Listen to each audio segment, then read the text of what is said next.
Hello दोस्तों, स्वागत है आपको मेरे यूट्यूब चैनल आपका BSCB में। आज की इस वीडियो में हम एक महत्वपूर्ण जानकारी लेकर के आए हैं जो ललित नारायण मिथिला विश्वविद्यालय दरभंगा से संबंधित है।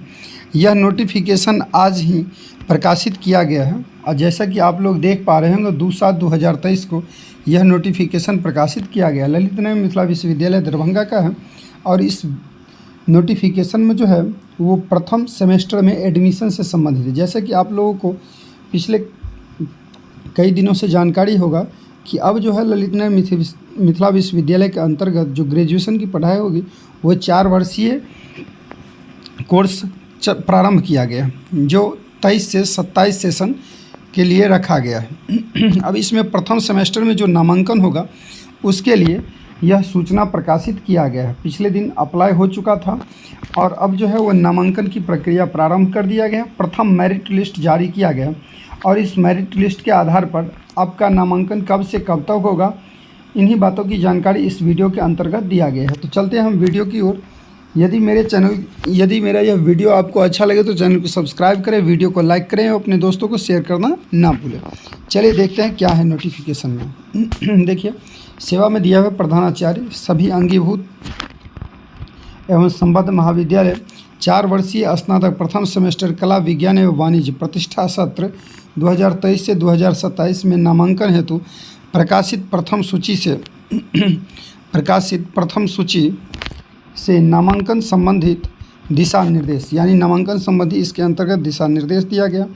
अब इसमें किस तरीके से आपका नामांकन होगा प्रथम सेमेस्टर में, इन्हीं बातों की जानकारी है। जैसे कि देख रहे होंगे आप लोग, उपर्युक्त विषय के संबंध में सूचित किया जाता है कि 4 वर्षीय स्नातक प्रथम सेमेस्टर कला विज्ञान एवं वाणिज्य प्रतिष्ठा सत्र 23 से 27 CBCS के तहत नामांकन हेतु चयन सूची, मतलब CBCS के माध्यम से यह प्रथम सूची जारी किया गया है और इसका जो नामांकन की तिथि रखा गया है वो 3/7/2023 से लेकर के 6/7/2023 तक रखा गया है तथा प्रतीक्षा सूची से दिनांक 8/7/2023 से 10/7/2023 तक आवंटित महाविद्यालय के छात्र छात्राओं का नामांकन लिया जाएगा। नामांकन में निम्न बिंदुओं पर विशेष रूप से ध्यान दिया जाएगा। अब कौन कौन से बिंदु हैं वो देखिए।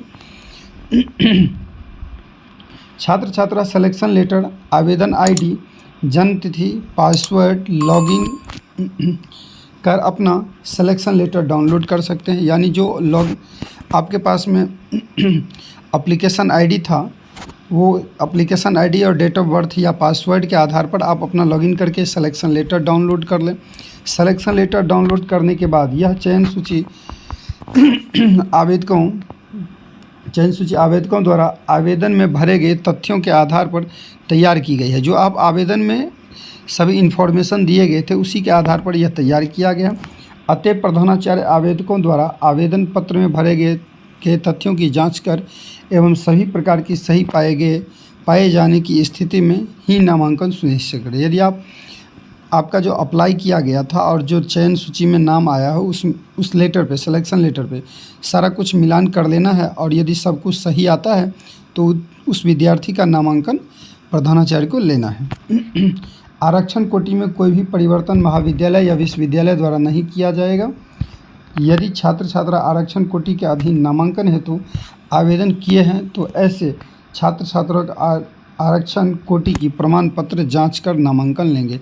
यदि आप मान लीजिए कि किसी आरक्षण कोटि के अंतर्गत आते हैं और आप आरक्षण का टिक किए थे आप अप्लाई करते समय, तो उसका प्रमाण पत्र आपको नामांकन के समय में निश्चित रूप से देना होगा। अगर नामांकन लेते हैं तो उसकी सारी जवाबदेही यहाँ दिया हुआ है कि आरक्षण कोटि के आधार पर प्रमाण पत्र प्रस्तुत नहीं करने पर ऐसे छात्र छात्राओं का नामांकन नहीं लेंगे। अगर नामांकन लेते हैं तो इसकी सारी जवाबदेही संबंधित प्राचार्य की होगी। यदि आप उससे अनदेखा करते हैं उस प्रमाण पत्र को तो प्रधानाचार्य की सारी जवाबदेही होगी। चौथा नंबर यहाँ दिया हो, ऑनलाइन आवेदन में भरी गई सूचना जैसे अंतर स्नातक में प्राप्तांक, कोटि आदि मिलान कर ही नामांकन सुनिश्चित करेंगे। यदि किसी छात्र छात्रों का आवेदन पत्र में ज़्यादा अंक भरकर आवेदन किया है तो संबंधित महाविद्यालय के कट ऑफ मार्क से ज़्यादा होने पर महाविद्यालय द्वारा नामांकन लिया जाएगा कट ऑफ से। कट ऑफ मार्क से ज़्यादा होने पर ही महाविद्यालय द्वारा नामांकन लिया जाएगा। जैसे कि कोई बच्चे यदि अधिक अंक भर दिए हैं और कट ऑफ कुछ और था तो उसका नामांकन जो है सो नहीं होगा। यदि जो बच्चे अप्लाई करते समय भरे हैं उससे ज़्यादा उनके मार्कशीट पर है, उसी स्थिति में लिया जाएगा। जैसे कि आप फिर से एक बार इसे देख लीजिए, यदि किसी छात्र छात्राओं ने आवेदन प्रपत्र में ज़्यादा अंक भरकर आवेदन किया हो तो संबंधित महाविद्यालय के कट ऑफ मार्क से ज़्यादा होने पर महाविद्यालय द्वारा नामांकन लिया जाएगा। जैसे कि मान लीजिए किसी को ऑनर्स पेपर जो सब्जेक्ट लिया है उसमें मान लीजिए कि 80 नंबर वो भर करके अप्लाई किया है। मान लीजिए मार्कशीट में 70 नंबर उसे मिला है और वो मतलब 80 नंबर भर दिया था, मार्कशीट में 70 नंबर ही कट ऑफ है, कट ऑफ मार्क जो है वो 70 नंबर ही है। और यदि विद्यार्थी को 70 नंबर या 70 से अधिक है तो उसे नामांकन लिया जाएगा। चलिए चलते हैं अगले पॉइंट पे। फिर से एक बार समझ लीजिए कि यदि मान लीजिए कि विद्यार्थी अप्लाई करते समय, मान लीजिए जैसे कि हिस्ट्री ऑनर्स लेना है, आर्ट्स के बच्चे हैं और उन्हें हिस्ट्री ऑनर्स लेना है और ऑनर्स पेपर जो लेंगे वो हिस्ट्री का वो 80% अप्लाई किए थे, ठीक है, और कट ऑफ जो निकला वो 70% पर, और विद्यार्थी को मान लीजिए कि 72% उसमें मार्क है, अंक प्राप्त है, तो वो विद्यार्थी जो है वो अपना नामांकन करवा सकते हैं, उन्हें रिजेक्ट नहीं किया जाएगा। चलते हैं अगले पॉइंट पे।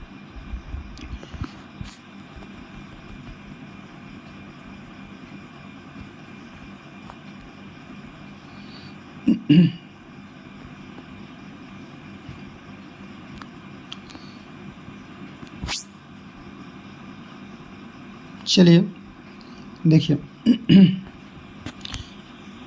कट ऑफ से कम मार्क होने पर महाविद्यालय किसी भी हाल में ऐसे छात्रों का नामांकन नहीं लेंगे। यदि कट ऑफ से कम अंक है तो वैसी स्थिति में आपका नामांकन नहीं होगा। जैसे कि आपको हम बताएं ना कि आप अप्लाई करते समय 80% भरे, कट ऑफ 70% आया, बच्चे को अंक जो है प्राप्त है वास्तव में 72% मार्कशीट में, तो उसका नामांकन होगा।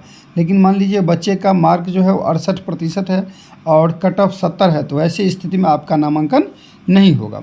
तो आप सब कुछ समझ गए होंगे। चलिए चलते हैं अगला नंबर पॉइंट जो दिया गया है नोट में, उस पर चलते हैं। देखिए, महाविद्यालय स्तर से अभ्यर्थी का किसी भी परिस्थिति में कैटेगरी एवं मेजर विषय का परिवर्तन नहीं होगा। यानी किसी भी प्रकार की कैटेगरी है या मेजर परिवर्तन जो होगा वो नहीं होगा।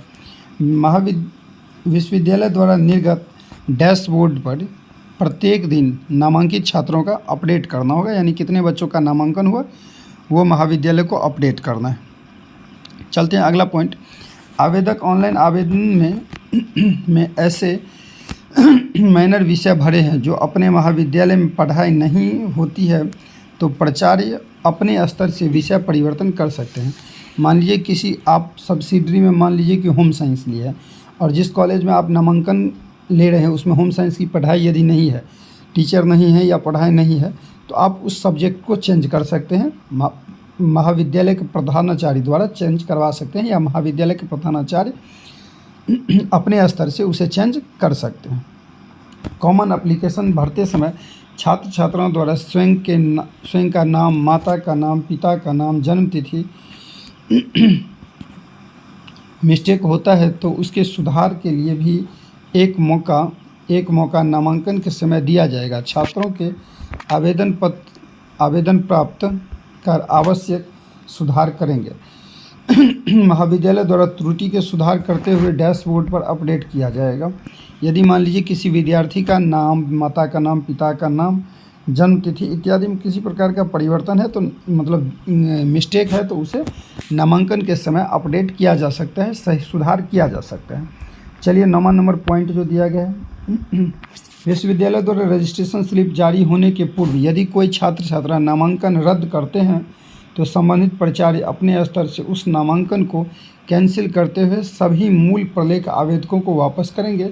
लेकिन रजिस्ट्रेशन होने के बाद यदि कोई छात्र छात्रा पढ़ाई छोड़ना चाहते हैं तो संबंधित प्राचार्य ट्रांसफ़र सर्टिफिकेट निर्गत कर सकते हैं। ऐसे छात्रों की एक समेकित सूची बनाकर परीक्षा नियंत्रक को समर्पित करेंगे ताकि ऐसे छात्र छात्राओं परीक्षा प्रपत्र नहीं भर सके।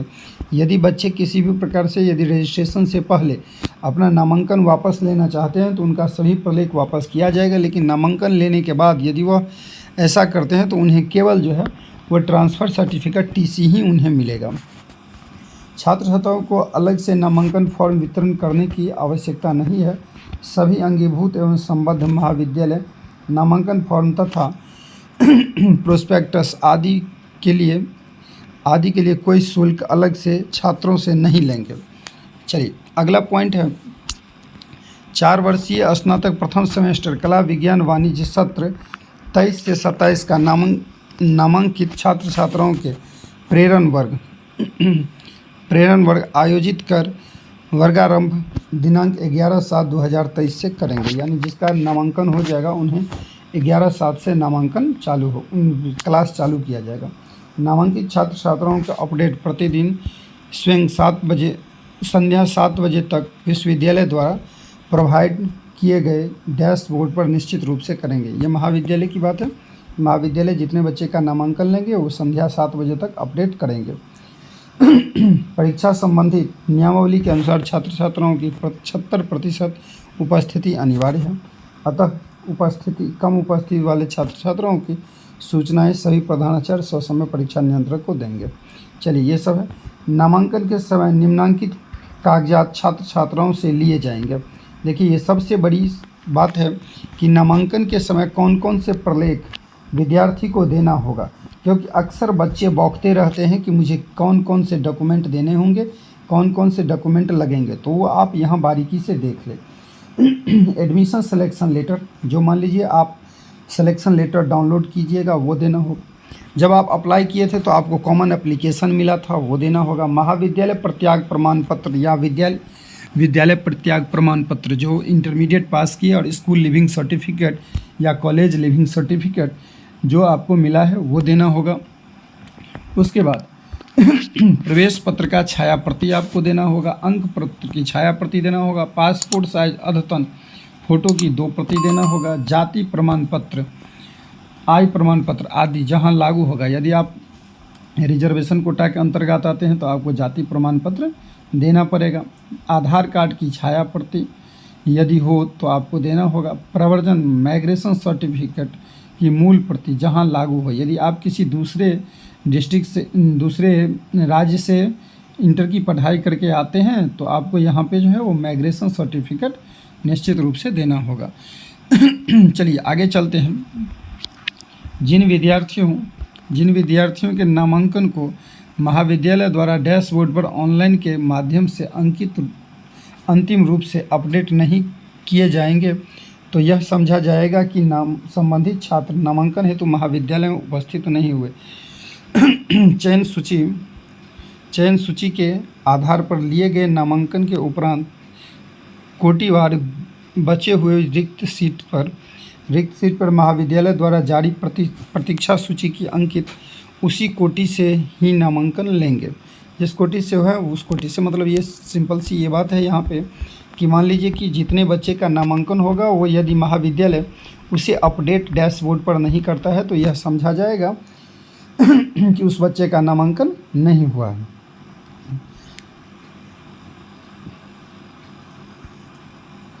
उसके बाद यहाँ दिया हुआ है सिलेबस, मतलब सिलेबस जो है वो विश्वविद्यालय के वेबसाइट पर दिया गया है।